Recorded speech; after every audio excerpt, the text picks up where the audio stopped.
Ayan, update tayo dito sa sagingan ni Pastor. Andito yung administrador, interview natin kasi may activity sila rito eh. Sir, ano ba yung activities mo ngayon dito? Ngayon, nagtatanim kami ng mga saba. Saba? Ibang variety. Kasi yung kardaba, iba naman yan. Itong saba, ito yung masasarap na maliliit na. Ay, ito yung kardaba, yan yung malalaki talaga na saba. Yung malalaki. May bunga tayo dito ng saba. Ayan, namunga na itong isang punong to. May mga naputol na. Existing. Ayan, Ayan, saba Saba. Tapos, kung may makita ka doon na malaking puso, malaking bulig, giant kardaba. Giant kardaba talaga ang nakatanim dito. Dahil may mga saba sa gilid ng kalsada para tumaba. Yan, mga saba yan eh. Ayan yung saba. Diyan ang mother plant na kinuha namin, maliliit dahil hindi naalagaan yan. Kaya nagtining kami sa puno, yun. Kumuha. Kinuha na namin. Ayan yan. Transfer dito.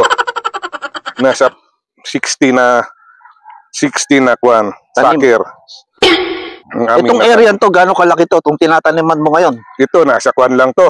Mga 1,000 square meter. Mga 1 hectare. Kakaunti lang to para lang mapunan tong dudugtong to dito sa may baba tong ito makapal dyan. May bunga, kita mo, laki ng kardaba.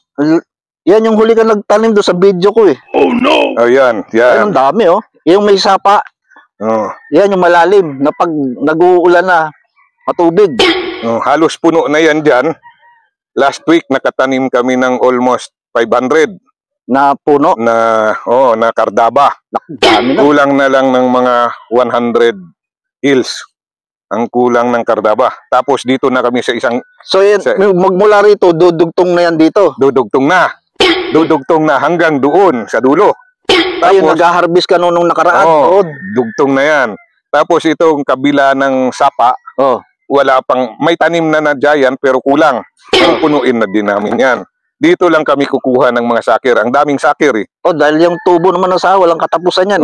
Lalo na ngayon na umuulan. Uusbo ng uusbo yan.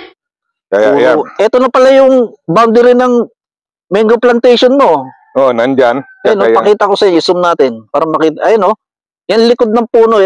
Ayan na ang boundary ng manggahan niya. Yan ang last na mangga. Dito banda. Ayan.